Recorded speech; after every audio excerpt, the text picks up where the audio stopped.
Welcome, everybody. Thanks for dialing in on this illustrious April 3rd of 2019. This is our second attempt at something that we're calling community conversations. And one of the reasons we're doing this is because there's a lot of really interesting projects and people out there in the world doing stuff. And Molly and I get to be in contact with these folks all the time, but not everyone else does. And so we wanted to create a way that other people could learn and that we could kind of record some of the lessons that people are learning out there in the network. And so I am super excited to introduce you to, honestly, two of my favorite people, which is Alyssa Martinez and Andrea Mattson, who, for transparency, I have known since college. And we've lived together, and we've camped at Burning Man together, and we built stuff together, many. Anyways, Alyssa and Andrea, I would love, and maybe we'll start with Alyssa because she's the head next to me on the screen at the moment. I'd just love to maybe hear a little bit about who you are and your role with Burners Without Borders Chicago. Yeah, okay. So I am Alyssa Martinez, and I I wear a lot of different hats, but I am an artist and a poet. That's what my passion is in, but I also do a lot of community organizing, which is how a lot of you know me. I'm a mother of my 3.5-year-old. I've always been interested in volunteering and organizing and that kind of thing. My parents were very into helping other people, so it's kind of in my blood. And as far as Burners Without Borders goes, I got involved through Burning Man, like through actually Christopher Breedlove, and he was like, I do this thing, and I was like, what is it? It's totally weird. And you know, we camped at, Lakes of Fire in 2009, and then I was helping organize camps there, and Burners Without Borders camp at BRC 2010 through 2012. And in Chicago, I was working with Tom Laporte, RIP Tom Laporte, on a lot of projects, probably like 2010 on. And yeah, it's kind of in line with the grassroots organization that happens in the city of Chicago. So it very seamlessly goes into all the different kinds of communities here. So it makes it easy to get involved into whatever you want to do. So yeah, I don't know, that's kind of vague, but we'll get into more details. I just want to know a little bit about who you are, and we can kind of talk about, the grant program and everything else in a little bit. So Andrea, I would just love to hear from you a little bit about who you are and maybe how you arrived at your place within BWB 2. Hi everyone, I'm Andrea, or Gia, you can call me either. I also wear many different hats. I'm a community organizer and a chef and a traveler and a burlesque dancer and a teacher and a mentor and an artist. It's all kind of balled up into one really incredible, non-conventional artistic lifestyle. And I'm really grateful for the myriad of experiences I've had along the way, many of which have been really formative through the Burner Sphere, in Chicago, and the projects we've done here. I know Christopher wrangled me into the Burning Man parties in Chicago a long time ago. I was like, I'm not going to any of your hippie things. And then I was like, this is everything I've been looking for, thank you.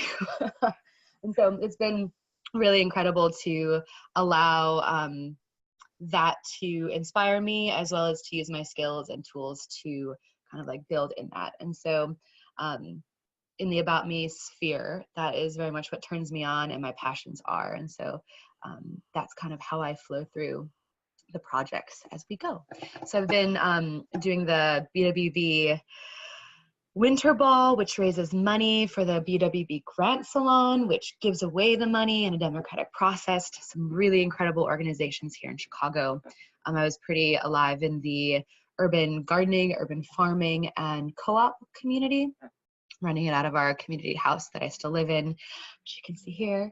And yeah, and so that has kind of shaped into changing or like sharing a very similar message of nourishment and community building, but now within the burlesque and performance communities throughout the world. So it's neat. It's all pretty aligned, I think. Oh yeah, and I go to Burning Man and I run a big kitchen and we get really dusty and I feed people. Cool. Well, thank you. Like I said, I'm really happy you guys decided to call in. And I think that, you know, what we kind of wanted to talk about was the Chicago Community Grant Program / Salon. And I guess, do either one of you have a good kind of 2 to 5 second overview of what it is? Because I think how we probably want to start is we want to kind of say like what it is, and then we can kind of go into, you know, how did it start and how does it work and stuff like that. Mm-hmm. Yeah, I can help with that. So the Chicago Community Grant Salon, as we call it, is a microgrant program. We take community raised funds. So as Andrea said, Christopher, Andrea, and I actually started the Winter Ball many years ago at this point, and we were raising money and we're like, oh, we should do a thing. And then I think Christopher, you came up with this idea a while ago. And yeah, with other people, sure, but yeah, basically it's an event where we ask people to submit proposals for community projects that they're doing in Chicago. We take preference for things that are not able to get conventional funding, so things that are not 501c3s, things that are new projects, things that are too small to, you know, too small or too alternative to get traditional funding. And they apply for, we get the submissions, we have a judge committee pick 4 projects, and we gather on a night where we hear those 4 projects present their proposals to us, a group, like a gathering of community and stakeholders and that kind of thing. And we have everyone there listen to the presentations, vote, and share a meal together. And then we all decide on who we believe should receive $1,500. It used to originally be $1,000, now it's $1,500. I think it was even less. It was like 500 initially or something. Really? Nice. Yeah, and then we also sometimes, have some money to give runner-up grants to people, depending on how it goes. And it's a really beautiful event that people feel really good about. They get to meet each other, hear about each other's projects. And like I said previously, there's a lot of really strong community organizing happening in Chicago. So it's also a way for different communities to meet each other. And I think it was originally a way for the Burning Man community to reach, reach the other communities in Chicago and connect and connect and give back. Yeah. So that's it. That's it. I think didn't it start because we were throwing all these big parties and we're like, what if we threw a big party and we gave back to the community in this cool way? I don't know. I have a little background. I think that one of the reasons we started this this grant program was we had already established a burner-run nonprofit in Chicago called BURN, Bold Urban Renaissance Network, and we had been doing art grants for a while. But there were 2 things I didn't like about how we had been doing our art grants program. And number 1 was that a mystery council of people in a room decided who got the funding, and we didn't really understand why. And so, 4 people were deciding where our entire community's money would go, and that didn't feel very good. And then the other thing is that we kind of tended to find there was a lack of interaction with the projects that were actually granted. And so the Chicago grant model is based off of a model that actually came out of University of Chicago, and it's called SOUP. And really the entire concept is that it's a democratic function. And so that way the community itself is deciding where those funds go, not a secret council of people. And because the grants are given away in a live pitch format, there's a room of people hearing the projects. And so that way you're able to meet the project leads and get involved, even if they don't get the funding, which I think is one of the kind of advantages of what we do, is that you're getting exposure and practice talking about your idea, even if you're not the winner. Yeah, and one of the beautiful things like that I take away from this this project that makes me feel really good is that, you know, we have people that present that win or don't win, receive the grant or don't receive the grant, are not awarded, and they come back and volunteer and attend and recommend their friends' projects or apply again or whatever. It's like it becomes this family that for me it's really important. That's really outside of the Burning Man community. You know, the people within will, you know, still attend, and that's who we raise money with, but it's become kind of its own animal of its own organism that is really pulling from all these different communities in Chicago, and it's really awesome. So I think it's really successful in that sense.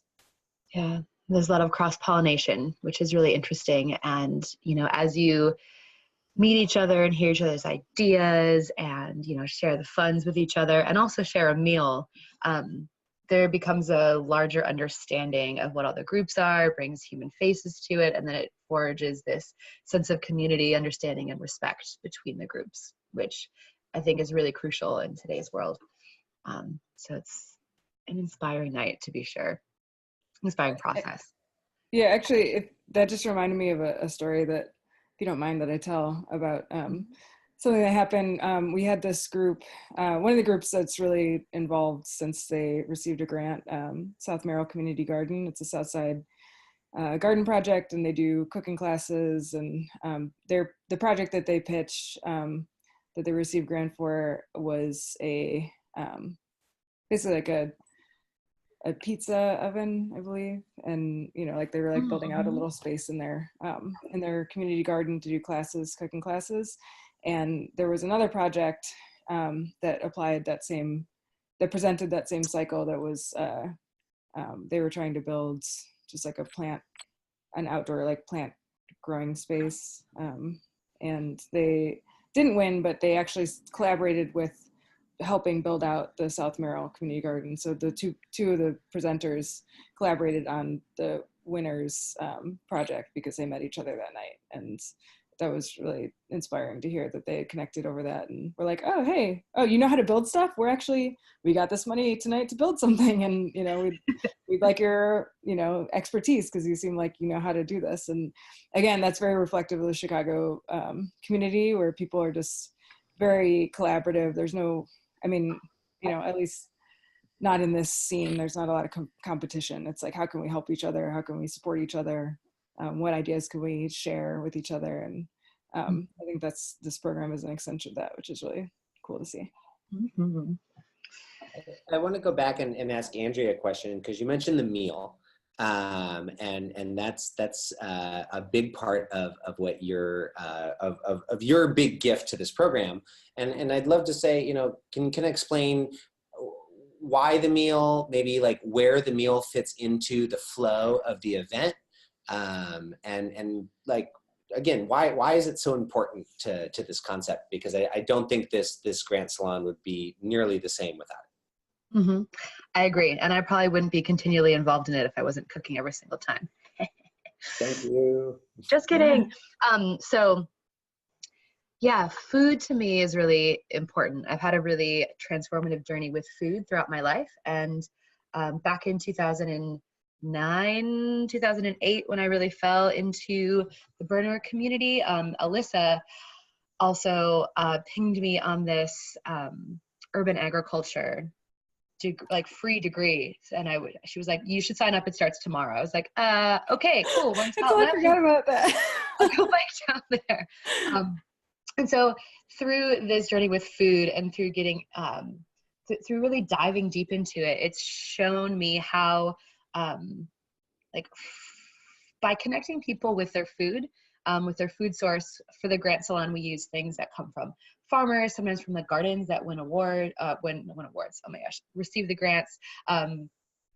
And from some of the other projects that I've worked with who have, we're gathering food from people who grow it.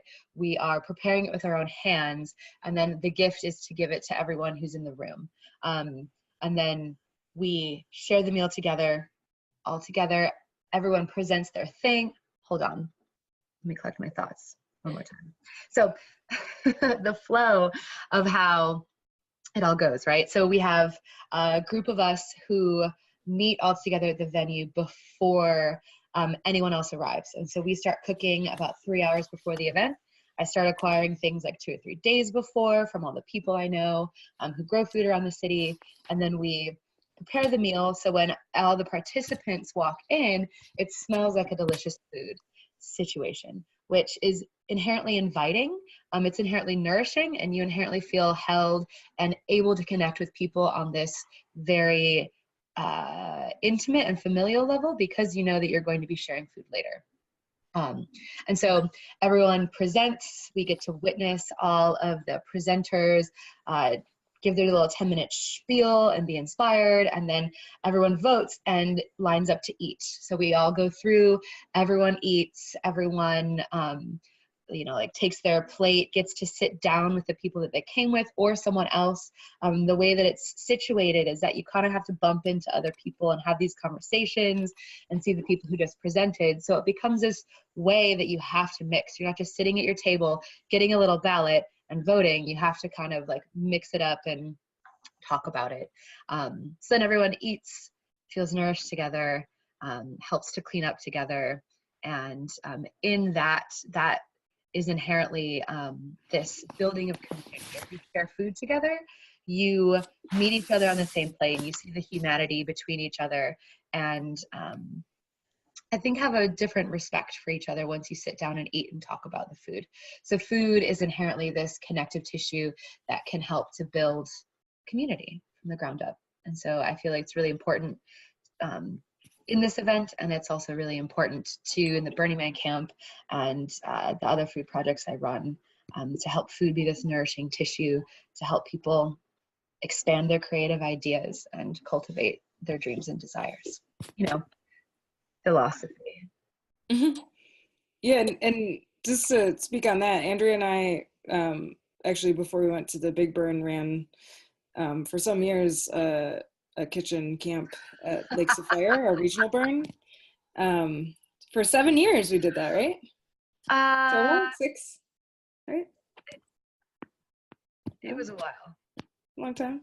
Maybe 4, 5. I don't know. It was Was a while. No, I don't know. Whatever.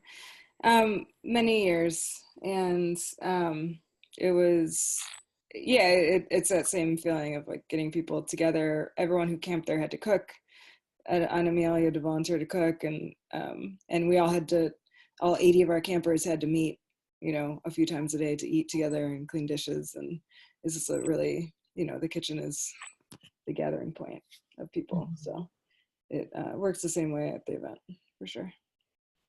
I just want to echo, I think, Andrea, what you said was really important too, is that, the fact that you guys have been cooking in the space for so long, and when people arrive and there's that smell of food and kind of like community that's already there, I think that's really important to like setting the palette of what's going to happen. And then I also think that, one of the nice things about what happens is that because voting happens during the meal, that also people who aren't sure who they want to vote for yet, that's like a really great time over food to talk about those things. And so I think that naturally the conversations that emerge during that meal are about the projects that you just witnessed, are about impact, are about how we can support the people who just kind of showed us their ideas on stage. And I think that's really important as well.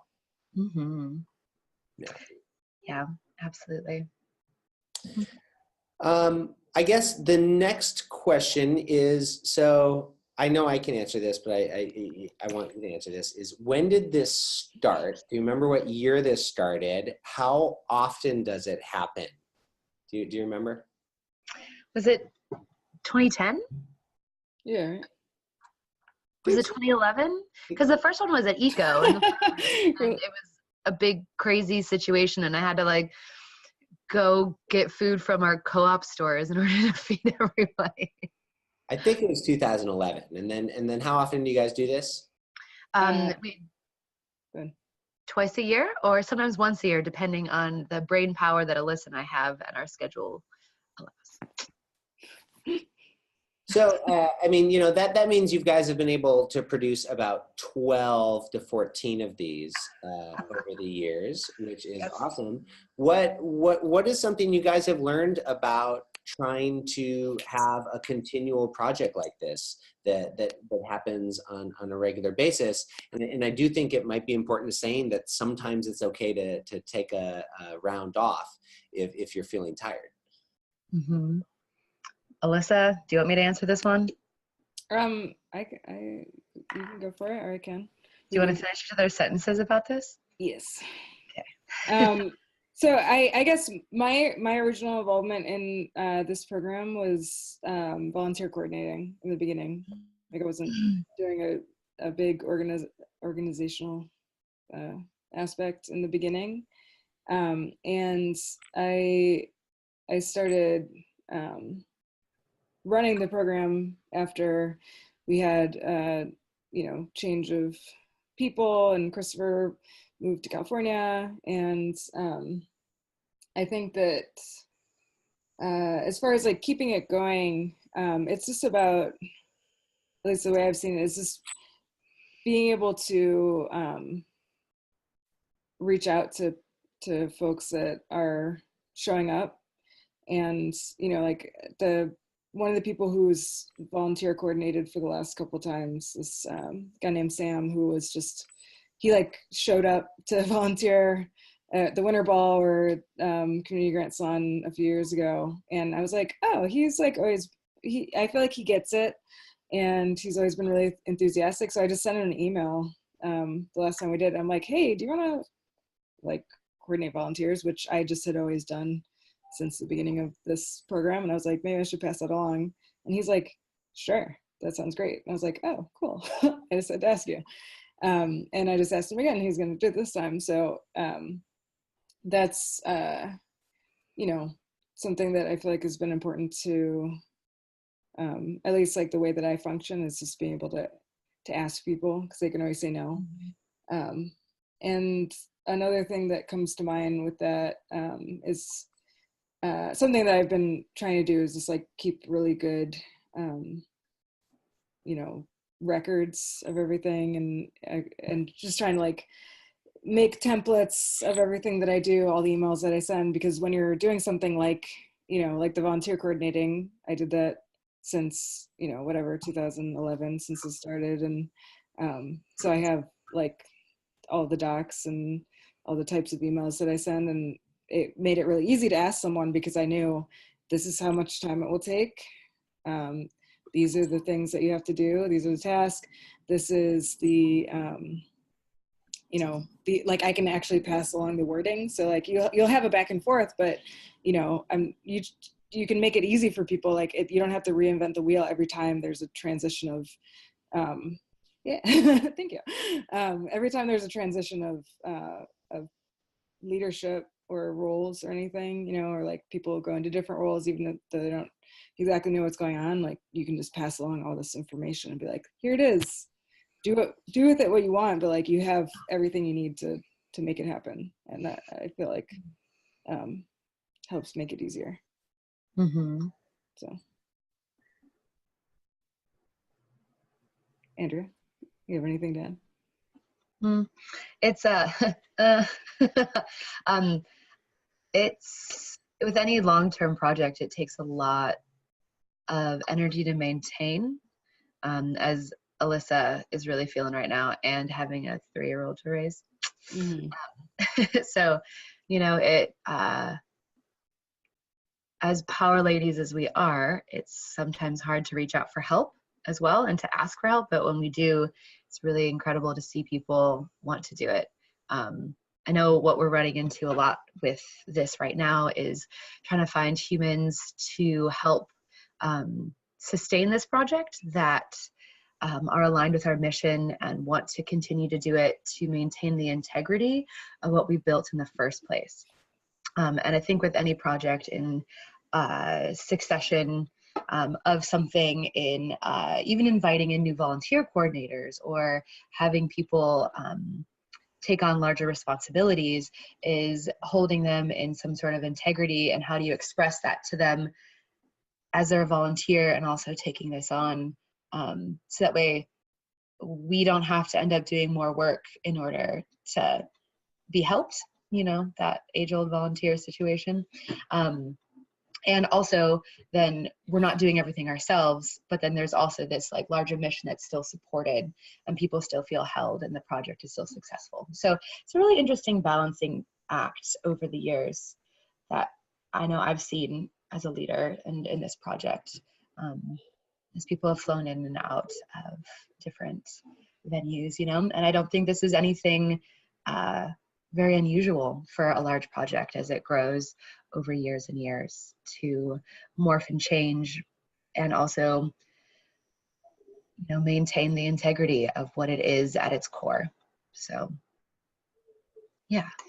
Yeah, and to speak to something that you mentioned earlier, Andrea, about you know, taking breaks when you need it, is that, I mean, something I've always seen in BWB Chicago is like it just depends on who's doing it, you know, and that's the beautiful thing, and also can be the challenging thing, is that, you know, because you have to kind of accept that you know, the people that are organizing it at the time, we don't have the requirements and responsibilities of a 501c3 or you know, an organization that's been around for a long time, which is really amazing, because then there's this flexibility that you have.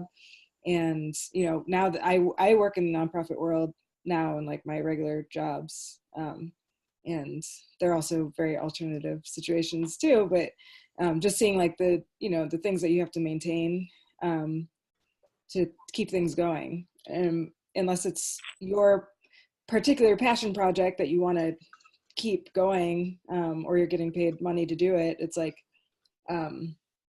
you have to be flexible with this idea where it's like, oh, with this flexibility comes this fact that like we just, you know, there have been a couple times where we're like, oh, I just can't do it because I'm traveling a lot, or I know that I have a lot of, you know, work things coming up or whatever. And you kind of have to roll with it in that way. And that can feel kind of frustrating in a certain sense, because you know, sometimes you feel like you want it to work in a certain way, but you're like, oh wait, but actually if it worked in that way, we would have to do all these other things, which would totally suck. So it's actually pretty inspiring to be able to do work like we're doing in such a flexible format. And I really appreciate being able to do that. It's fun. Well, oh, go ahead, Andrea. And I think that going along with that flexible format consistently reminds me that we can recreate this how we need to, and be easy on ourselves and simplify as we need to, and not hold ourselves to some high standard that we're creating for ourselves to stress ourselves out, because that's also not the point of the project. So just wanted to say that out loud. Yeah, I think that's super important. And, you know, I know that, you know, you guys have and you kind of echoed this earlier, but you guys have consciously decided to take cycles off of the grant program before because of bandwidth and energy. And I just really want to celebrate that, of seeing where your own boundaries are. And even if you feel that there's kind of a community expectation for this to happen, that it's totally okay to take a break and take a moment for yourself. Because if you're not being filled, then how can you try to give back? So I just want to celebrate that, because I've seen you both do that in really wonderful ways. Thanks, Christopher. Yeah, and if I can mention something related to that, I just, as a suggestion for everyone who's organizing, or even if you're just involved in projects, to be communicative about that kind of thing. Because I've also seen, you know, in my time, like people just kind of disappear from things.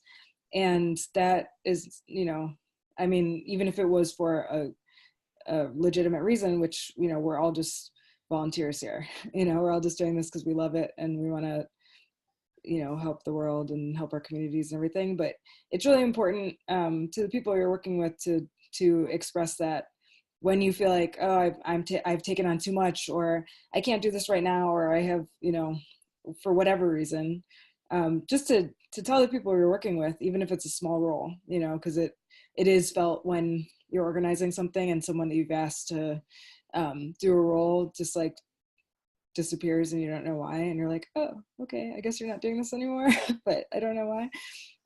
It helps a lot just to send a note, just to be like, I can't do it this time, I'm really sorry, or I'm moving, or you know, my job is taking up too much time right now and I can't commit. Just that communication can mean a very lot to the people that you're working with. So definitely recommend keeping that communication open. Absolutely. We're talking about the winter ball now? Well, I was going to say there was a question, and it was from Amelia asking if we can break down the winter ball and how it's such a successful fundraiser. And I guess along with that, maybe because I don't think it's a very long answer, I'd like to ask along with that is there's two different ways these grants are funded. There is the winter ball, but there's also the money people give when they show up. If maybe you want to spend like 1 minute talking about why people give money at the door, and then we can also talk about how the whole project's funded as well. Before we jump into it, do you mind if I just am the voice of the chat box for a second for the folks that are calling in who can't read the chat box? Nick says that he absolutely wishes to echo how important this conversation that we just touched on about succession is. And he says that so many institutions and infrastructure maintainers in our world are going through these same issues. And then Peaches also agrees so much with what you all just said about communication on personal situations that affect folks' ability to contribute. It really does help everyone for people to communicate candidly upfront. So thank you guys for participating in the chat box.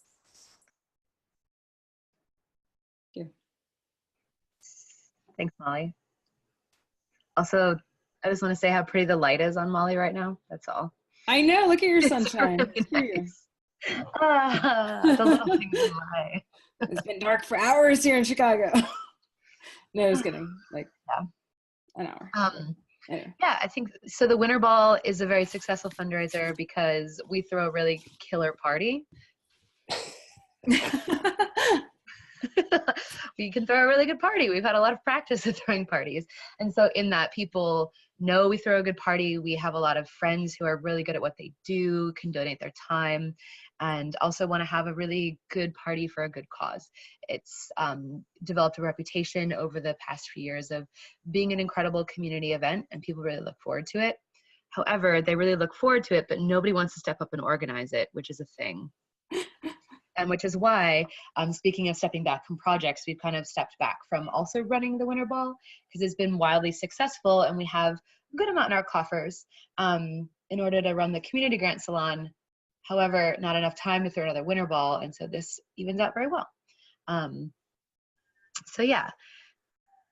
You know, one thing I'll say to that, Andrea, is you know, it was a big choice for, you know, us three, as well as there's a larger group of people who helped with the winter ball to take last year off. And it was kind of the thing where we took we said, hey, we're not going to do it. And we left space to see if someone else would do it. And people definitely made some noise, but were not quite inspired enough to produce it themselves. But I think sometimes with leadership, one of the things that we see is you have to create a vacuum for other people to step up into it. And I have a strong feeling that 2 or 3 people may emerge next year to be the producers of that event, because now the community missed the event. And so they feel like there's a gap in what happened. And so we shall see. But I do think that sometimes speaks to, again, proper leadership is setting your own boundaries and then seeing if the community actually cares enough to step into that space. Mm-hmm.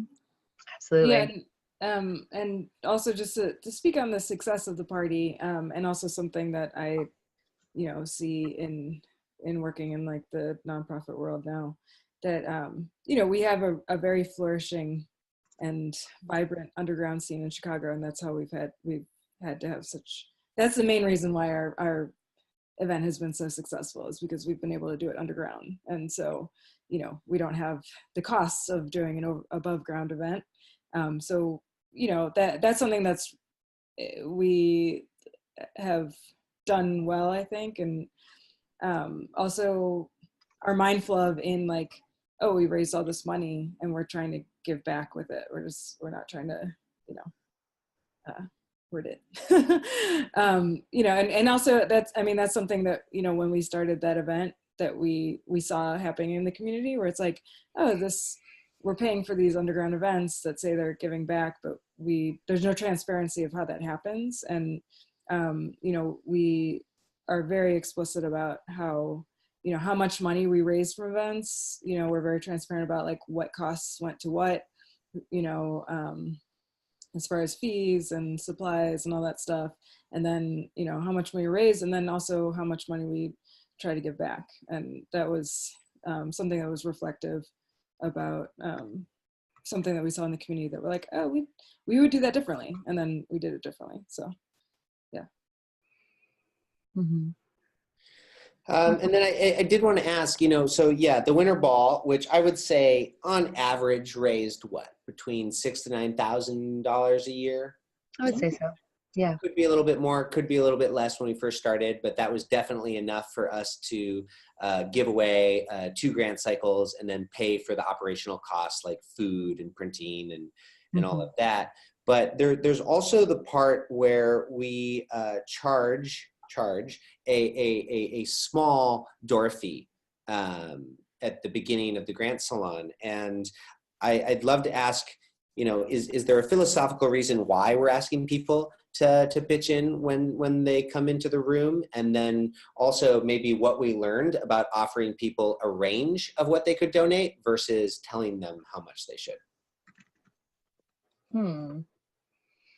Well, I think that when people give a little bit at the door, they feel a little more invested in the event. If they just walk in for free, then it's like they don't have anything invested in it. And so by giving $2, $5, $20, whatever they can personally afford, it allows them to attach value to the situation, to the event. And then that inherently lets them feel like they are contributing from their own resources and their own energy and their own funding into the projects as well, because they are, they are also contributing to it as well as what we're doing. So it's pretty neat. It's another good way to help people feel a little more involved in, their situation with a pretty common, like a door contribution. So.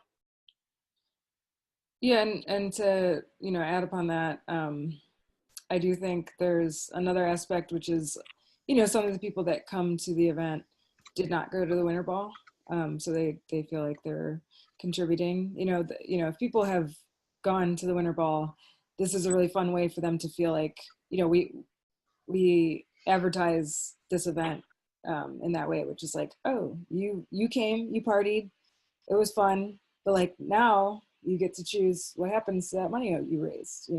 That was not just like a empty donation that you made to some mysterious fund that's going to help the community. You actually get to choose what happens to your money, with your money rather. And, so there's that, but then there are people that come, we invite all the presenters to invite as many people as they want to come vote for them or for whoever they feel compelled to. And, a lot of people, will show up and we're surprised when we ask them for a donation that a lot of people will give $20 at the door because they're like, this is an awesome thing. Here's $20, Mm-hmm. And then also something else we try to do with that donation since the beginning is give a portion in cash to the recipients of the grant, either whether it's you know, in the past, since we've had such, you know, we're giving away $1,500 now, rather than give them like a portion in cash, we'll give, you know, the 2 runners up $250 each or something, and we can give that to them in cash that night. And you know, it's like, this will, if we feel as if that will help their, you know, be impactful in their project, then, you know, we'll decide, okay, we're going to give them X amount of money. We're going to give the runner up $500, or we're going to give the 2 smaller projects, the 2 projects that weren't chosen, you know, the $250 each, and we can give them cash, which is about trust, and it's about, like, you know, telling them it's like, we believe in your project. You didn't get funded, but like, here's some door cash. It's like, I mean, I would love to do a round where it's like, everyone gets $1,500. You all get $1,500 because you made it. Oprah on them. You know, the like Oprah style. You get $1,500. You get $1,500. But yeah, so it's really, you know, you feel that impact when you hand someone cash and say, we believe in you. You know, we trust your project. Here's some cash. And I think when the you know, when it was like a little smaller of a grant that we were giving, you know, we'd be able to give people like, oh, this is the first half of your grant, you know, we can give you in cash, or like, this is your whole grant in the beginning, probably like in cash. So it's nice to be able to make that connection to people that are, you know, they're, again, that's like alternative to a lot of the grant programs that are happening, which is like, you have to do all this paperwork and like send us all this stuff and like show us whatever, and then we'll give you the money. You know, it's like, this is like, we're ready, you know, we're ready to invest in you. You've proven yourself in this, you know, in your showing up to this event and in presenting and in all your work that you've done so far for your community. And here you go. I think it feels really good for everybody. Yeah, I think it also, like, thanks for all that, Alyssa. That makes me put together the pieces that in this we're investing in a different way of celebrating people's involvement, right? We're not celebrating this like traditional bureaucratic way of activism. You know, you don't have to fill out a million forms and have all these certifications and this and that, which just, you know, kind of fuels the cycle, this giant hairball of the patriarchy and the bureaucracy. If you're doing something in your community, you're showing up, you're enthusiastic, you have people behind you, and then yes, we can give you some money and some support, and we can see that, and then also contribute back to that in that way, which is a very different way than most grants work and most ways that you can get money work. I mean, and in that, saying that too, it reminds me of the first few times that we had the grant cycle, all the money came in cash. And I think Christopher, like you or I, like went upstairs and got the money from underneath our bed to go give to the people who won the grant. It like happened like that, you know? So yeah, we can really sculpt these projects because they are a little more malleable in the ways in which we want to see the change in the world and how we want to support people.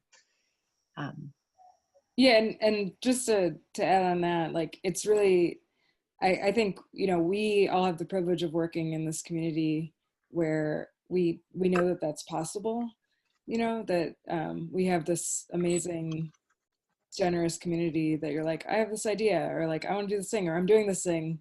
How can we make this happen? And you know that it's possible just to do it. And you know it's possible to, you know, get funding for it in whatever way. And it's cool to, that's part of the extending this to the larger community in Chicago, which is, I mean, is doing the same thing, but it's, I don't know, it's fun to be not related. Like it's nice to have people that are outside of your immediate community be like, here's some money, have this money, you know, we raise this money and we want to give it to you. So that feels good too, to extend that, you know, mode of being that we all have the privilege of working within to do. So, you know, one thing I just want to add, because I think it's hard for people maybe to visualize, but this grant program happened in an art loft called Transamoeba, which has been in the community of Chicago for, I would say, 14 years or something now. And I think one of the really amazing things that we found is that, because I would say, and Alyssa, you can confirm, 60% or more of the grant submissions we get are people outside of the Burning Man community, right? Yeah. And most so of them, yeah.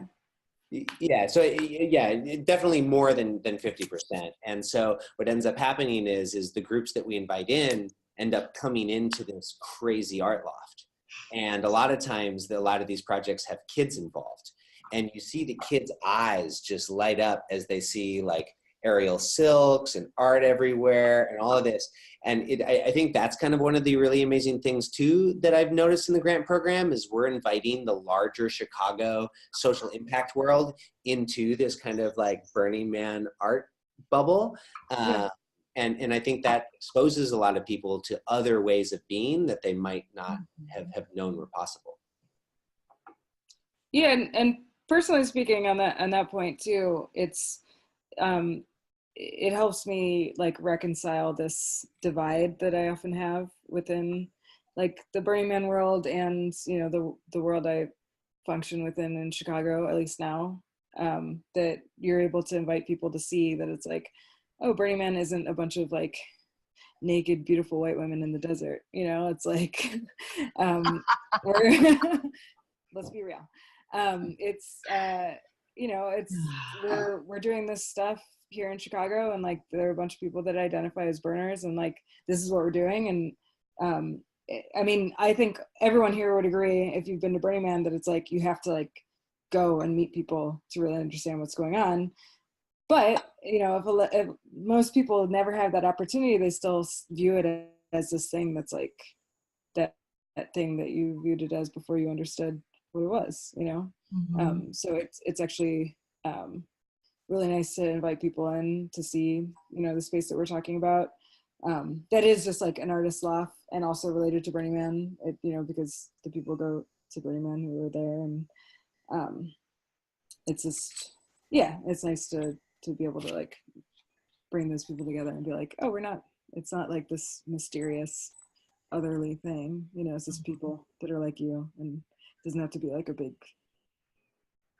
I don't know, drug-fueled orgy rave party in the desert. Also that, yeah. I mean, that's what I usually get. And there's a lot more to it than that. That's true. Thankfully. It's a yes and. Yes. So I have probably two more questions, and I think we're going to probably try and run this to about 5 minutes past, because we started 5 minutes past, so we have about 10 minutes left. But yeah, one question I want to bring up, which is, first of all, Alyssa, I want to celebrate you. You have been running this grant program for the last couple of years, and you've started up a conversation about wanting to transition out of the role. And that's a difficult conversation to have. And I know when we were talking earlier, you were kind of like, I don't know if I want to talk about it because we haven't finished it. But, the reason I want to bring it up is I would just maybe love for you to speak, I think candidly about what does it feel like to try and transition out of a project that you have been stewarding and holding so closely, and what's the difficulty in succession planning? Because I think we can all be like, oh, succession planning, it's the thing, but then doing it is a whole nother thing. And so I'd just love to know, like, how does that feel for you? What feels good? What doesn't feel good? What's complicated? Okay. You just invited me to be real. No, I won't be that real, but I'll be a little real.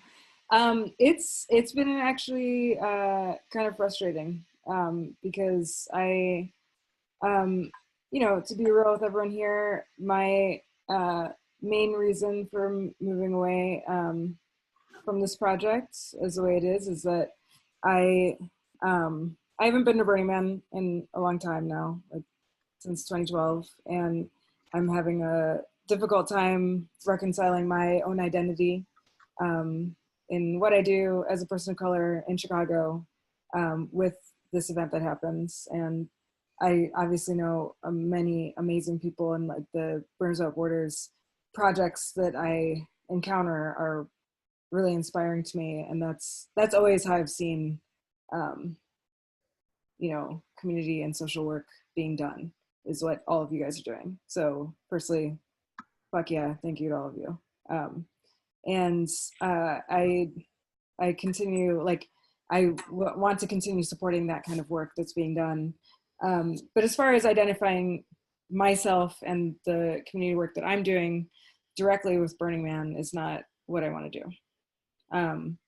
And in that, you know, I've been trying to, you know, just think about this project that I love with the bottom of my heart since it's began, you know, and especially more now since I've been running it, that like I would have to, I guess, fight some pretty hard fights to be like, this is a different project now. You know, this is not related to the Burning Man community. And I don't want to do that. You know, I'd rather, you know, let this be what it's going to be, and then, you know, start something similar later, whatever, that is something more aligned with what I particularly want to be doing. However, you know, while I'm looking at stepping away, it's been kind of hard to see, you know, who can kind of take over the project in the capacity that I've been fulfilling in this project. I mean, Andrea has been incredible. Like, she, since the beginning, has been doing the same role, and it's, you know, been so important and integral to like the actual project. But outside of that, it's like there's all these other roles that need to be fulfilled, and sometimes, you know, like there's a lot of people that are doing them, and sometimes it will be just me that are doing all 5 of the different things that I have Google Docs that are like, oh, these are the 5 different roles, and eventually there will be 5 different people doing these, you know. But right now it's just me, and that's fine. And I guess, you know, I think Andrea mentioned this when we were talking about the winter ball too, is that, you know, there's kind of ebb and flows in communities, and the flexibility that we have in what we're doing is that no one's required to do anything. It's just about what people's capacity is at that time, in that moment. And there are, you know, dozens of people that think both the Winter Ball and the Community Grant Salon are amazing projects that should be continued. But as far as actually having the desire or energy to actually step up and run them is not where they're at.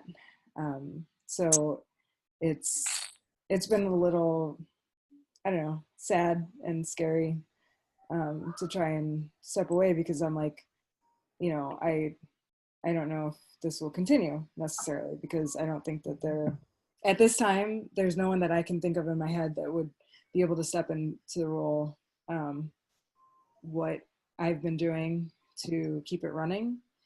And although I wish that there was, it's like I feel like I have the best view of like these different communities that are involved in these different projects. And although there are definitely people that would be like, oh, I'll help with, there are a lot of people that want to help, that want to like, you know, volunteer, they want to be told what to do. But as far as like people leading a project and being able to take on all that work, I don't think there is anyone in that right now. So, you know, we're trying to organize a conversation, but like even that is taking a long time, because, you know, I'm trying to run the actual program and also trying to step away. And I have like all of the stuff for people to step into. I'm like, just take it and then you can do it. It's like, it's actually a really simple project. Like, it doesn't involve like that much crazy work at this point, because it's like, it's a formula, and it's, you know, all this stuff is there to take over. And, you know, I hope that someone will, and I hope that we'll find that, but at this point there's not anybody. So that's me being real. Well, I want to thank you for being real, because I think that what you're saying about kind of the fear and the scariness that it sometimes has around stepping back is super real. And I think those are the things that we as community leaders need to talk more openly about and support each other in, because it is real. And I think that especially when you say it's like a project that you love to the bottom of your heart, sometimes it almost feels like you're ending a relationship, right? You're like, It's so sad. I love it so much, but it does feel really. Sorry, it stopped. Asher, come here. Come say hi. This is my kid. He's Asher! Hey. Hey, Asher. Hi, Asher. Look, it's TT Andrea and Uncle Christopher. Say hi. Hi. Sorry to interrupt you. Oh no, it's all good. So I guess I want to be really conscious on time. It is 6:05, but I want to ask you. My child. I want to ask you each one more question, which is just, I guess, if there's something you've learned through going through this process over the years, is there one lesson you might want to share, or one thought you've come away with from doing this? Just one? Oh, Just no. one. Just The ultimate one. I think that for me, doing this work with Burners Without Borders has shown me the impact of building community in a conscious way and the actual impact that it can make. And I've learned a lot that that's important to my soul and my mission as a human, and that putting my talents into this and sometimes struggling to learn and making a lot of mistakes, can make a big impact in a very easy way.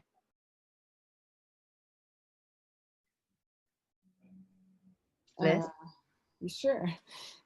So something that I really that is really special to me about my work with Burning Man is that, and I was actually talking to Ryan about this, a friend who also was involved with Burners Without Borders, who has run an amazing nonprofit for 18 years now that works with incarcerated youth. And we were both talking about how this fact that when you do work like this with Burning Man, either like running camps or doing projects that are affiliated with it, you have this opportunity to fail that you don't have in the real world in a lot of projects that you're doing just that aren't related to this community that's really supportive.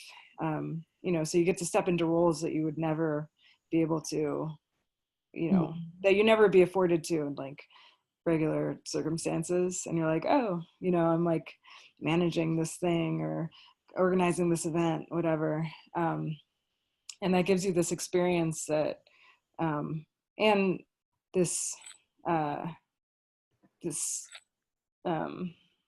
ability or opportunity to be like, it might not work out, but I get the chance to try it. I get the chance to do it. And, it's okay if you fail. And I would say that the work that I do now professionally, I run a big music festival, do production for a string quartet that's Grammy nominated. It's all this work started, in the work that I was doing with Andrea and Christopher, just being like, oh, let's run this thing, let's try this project, let's run a camp, whatever. And that was really cool that we got to do all these things that if you had the imagination to do and you wanted to help and you wanted to try, you could do it. And then to be able to grow through it and grow out of it. So I'm just really, I'm grateful for having had that opportunity to do it. Mm-hmm. Oh, I feel so good after that. I love you. Well, thank you. I want to be conscious of time, though I feel like we could keep on and talking about this for much longer. Well, were there any questions that people, I know there were some things happening on the side. We can do real quick. quick, I can be the voice of the chat box. All right. Just one more time. And one of them was a question that I asked, which is that if a community wants to do this thing that you're talking about and doesn't have a winter ball event, could you even just do the whole donations from the door contributions and have the grant be as much as the group receives in contributions? And Gaia said, yes, probably, why not? Amelia had to run. She says, fuck yeah, you guys are so inspirational. If possible, we're gonna try to get that toolkit from you with the different role descriptions that we might be able to share out to other regional leaders who would want to give this a try. And Peaches asked if you've specified the need for a person or people to take on the role and be mentored into it. She's asking if you've put out the true request for needing the successor or a transition. She says it might be a silly question, but wondering if that could be an option. And maybe you can respond really quickly. That's kind of a yes or no. Yeah. I mean, to speak to, the question to Andrea that Andrea responded to too, it's like, yes, like whatever you are raising, you could just like ask for more money at the door and make it like an insular event, which is like, we raise this much, this is how much we're giving away. And there's actually like other programs that do that in Chicago, which is pretty cool. And as far as requesting it, yeah, there has been a conversation going. I still have yet to put it out to the, specific volunteers that are happening at the event. And I'm hoping that, and hopeful that there will be some people that will want to step up, just as, I asked Sam, that random volunteer, that if you wanted to do something more, there are some people that I'm just hoping to put it out to, like, that there are like 30 solid volunteers that have volunteered over the years, that I'm hoping maybe one of them has some time or energy to step up and do that. But we have asked like our immediate community of people, and there's a lot of like, oh yes, I want to keep seeing this happen, but no like real commitment, like people who want to like facilitate, like help peripherally, but not commit to like leadership roles. Well, there are some people on the call who are interested in hearing how this continues to play out for you. So please keep us updated. And then the last comment from the chat box was Nick, just saying that he would love to continue this conversation on what it takes to really develop and support leadership, particularly in a community as anarchic as ours, into the future. And we definitely will continue to have that conversation. That's the word from the chat box. I love you, Nick Prince. So I guess I just want to say thank you again, Alyssa and Andrea. Thank you for spending the time with us today and talking with us. You're both very busy people. Thank you for everyone who called in. And I guess one thing I wanted to add to this conversation too, which there's actually a grant program that Burners Without Borders does today called the Civic Ignition Grant Program. And what's kind of cool about that Civic Ignition Grant Program is it's based off of the Chicago Community Grant Program.